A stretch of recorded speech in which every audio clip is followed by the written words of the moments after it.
കൂടുതൽ വാർത്തകളും വീഡിയോകളും കാണാൻ ഈ ചാനൽ സബ്സ്ക്രൈബ് ചെയ്യുക. കൂടെ ബെൽ ബട്ടൺ അമർത്തുക. Please subscribe our channel. നമസ്കാരം.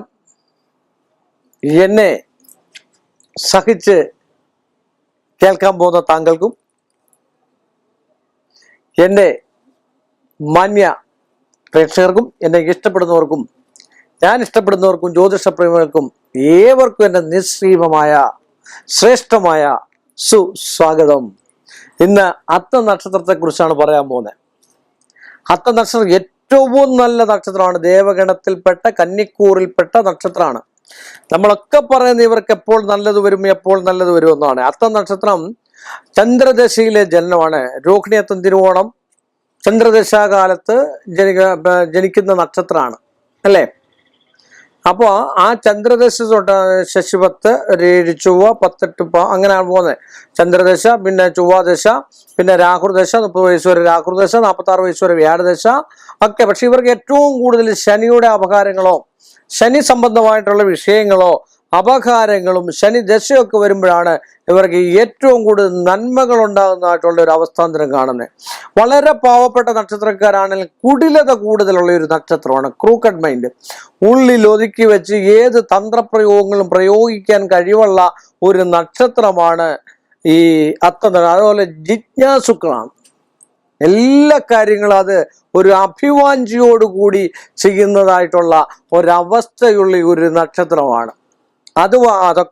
അതൊക്കെ പോയെന്ന് പറഞ്ഞാലും സാത്വികമല്ലാത്ത രീതിയിലും കർമ്മരഹിതമായിട്ടുള്ള രീതിയിലും ഒരു പ്രവർത്തനവും ഇവർ ചെയ്യത്തില്ല എങ്കിൽ ഒരുപാട് രഹസ്യങ്ങൾ മനസ്സിൽ ഒളിപ്പിച്ചു വെക്കുന്ന ഒരു നക്ഷത്രം കൂടാണ് അത്ത നക്ഷത്രം. ഒരുപാട് രഹസ്യങ്ങൾ മനസ്സിൽ ഒളിപ്പിക്കാനും അതുപോലെ അവർ ചെയ്യുന്നതായിട്ടുള്ള കള്ളം പോലെയുള്ള ഏതെങ്കിലും ഒരു കള്ളം കാണിച്ചു കഴിഞ്ഞാൽ ഒരാൾ പോലും, ഒരു കുടുംബത്തിലുള്ള ആൾ പോലും, വീട്ടിലുള്ള ആൾ പോലും ആർക്കും പിടികൊടുക്കാതെ നടക്കുന്ന ഒരു നക്ഷത്രമാണ് അത്ത നക്ഷത്രം. അത്ര കുലീനതയുള്ള ഒരു നക്ഷത്രവും അധ്വാനശീലരും അതുപോലെ വശീകരണ ശക്തി കൂടുതലുള്ളതും സുന്ദരന്മാരും സുന്ദരികളായിട്ടുള്ളതും ചേതോമയമായിട്ടുള്ളതും അടുക്കും ചിട്ടയും മടിയുള്ളതും ഒക്കെ ആയിട്ടുള്ള ഒരു നക്ഷത്രമാണ് അത്ത നക്ഷത്രം.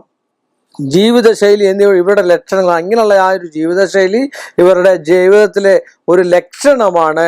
ജീവിതത്തിൽ ഒരുപാട് പരാജയങ്ങളും ദുരിതങ്ങളും ഒക്കെ 30 വയസ്സ് വരെ അനുഭവിച്ചുകൊണ്ട് മാത്രമേ ഇവർ മുന്നേറുകയുള്ളൂ. സംശയമില്ലാത്ത കാര്യമാണ്. അത്ത നക്ഷത്രത്തിന് പൊതുവായിട്ട് കലാകാരന്മാര്, അതുപോലെ പിന്നെ എന്താ പറയാ, എന്തെങ്കിലും ടെക്നിക്കൽ ജോലി ചെയ്യുന്നവരെ, ഓട്ടം ചാട്ടം കായിക സംബന്ധമായിട്ടുള്ള വിഷയങ്ങൾക്കൊക്കെ ഇപ്പം പ്രവർത്തിക്കുന്നവർക്ക് കണ്ടകശനി കൂടാണ്. ശ്രദ്ധിക്കുക. കാരാഗ്രഹ ബന്ധനമൊക്കെ ഒന്ന് സൂക്ഷിക്കുന്നത് നല്ലതായിരിക്കും.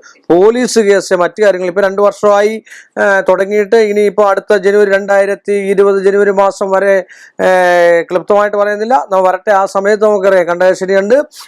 ഈ സമയം വാഹനം, വസ്ത്രം, ആഡംബര സാധനങ്ങൾ ഇതൊക്കെ ഒന്ന് സൂക്ഷിക്കുന്ന അത്ത നക്ഷത്രക്കാർക്ക് ഏറ്റവും നല്ലതാണ്.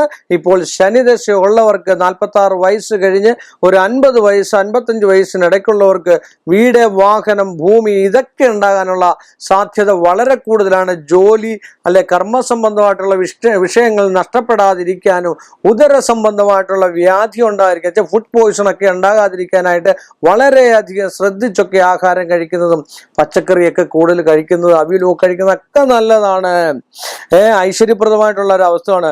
അതുപോലെ തന്നെ ഇവരുടെ വാക്കുകൾ ആരെ ആകർഷിക്കപ്പെടുന്നതായിട്ടുള്ള വാക്ചാതുര്യമുള്ള ഒരു നക്ഷത്രം കൂടാണ് അത്ത നക്ഷത്രം. നല്ല സൗമ്യ സ്വഭാവത്തോടുകൂടി നിൽക്കുമെങ്കിലും ഉള്ളിൽ ഞാൻ നേരത്തെ പറഞ്ഞല്ലോ ഒരുപാട് സ്വകാര്യങ്ങളും ഒക്കെ സൂക്ഷിക്കുന്നതായിട്ടുള്ള ഒരു നക്ഷത്രം കൂടാണ് അത്ത നക്ഷത്രം. ഈ ഒരു ചുരുങ്ങിയ 30ാമത്തെ വയസ്സ് വരെ കഷ്ടതയാണെങ്കിൽ 46 വയസ്സ് വരെ വ്യാഴം ബലവാനായിട്ട് ഗ്രഹനിലയിൽ നിൽക്കുകയാണെങ്കിൽ ആ വ്യാഴദശയിൽ മഹാവിഷ്ണുവിനെ പ്രസാദിപ്പിക്കുക, മഞ്ഞപ്പെട്ട് ചാർത്തുക, തുളസിമാല ചാർത്തുക, ഇതൊക്കെ ചെയ്ത് കണ്ടു കഴിഞ്ഞാൽ ഏറ്റവും ഉത്തമമായിട്ടുള്ള ഫലം അത്ത നക്ഷത്രക്കാർക്ക് ഉണ്ടാകുന്നതാണ്. സംശയമില്ലാത്ത കാര്യമാണ്. ഇവർക്ക് പ്രതികൂലമായിട്ടുള്ള നക്ഷത്രമാണ് ചോദ്യാനിട, മൂല, അശ്വതി, ഭരണി, കാർത്തിക, ആദ്യപാദം.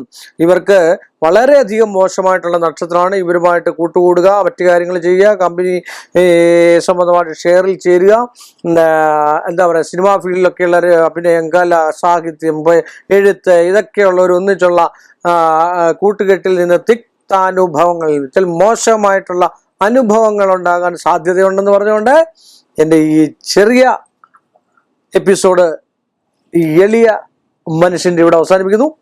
വീണ്ടും നമ്മൾ തമ്മിൽ കാണുന്നവരെ എല്ലാ മാന്യ പ്രേക്ഷകർക്കും എൻ്റെ നിസ്സീമമായ നന്ദിയും ശ്രേഷ്ഠമായ കടപ്പാടും. കൂടുതൽ വാർത്തകളും വീഡിയോകളും കാണാൻ ഈ ചാനൽ സബ്സ്ക്രൈബ് ചെയ്യുക. കൂടെ ബെൽ ബട്ടൺ അമർത്തുക. Please subscribe our channel.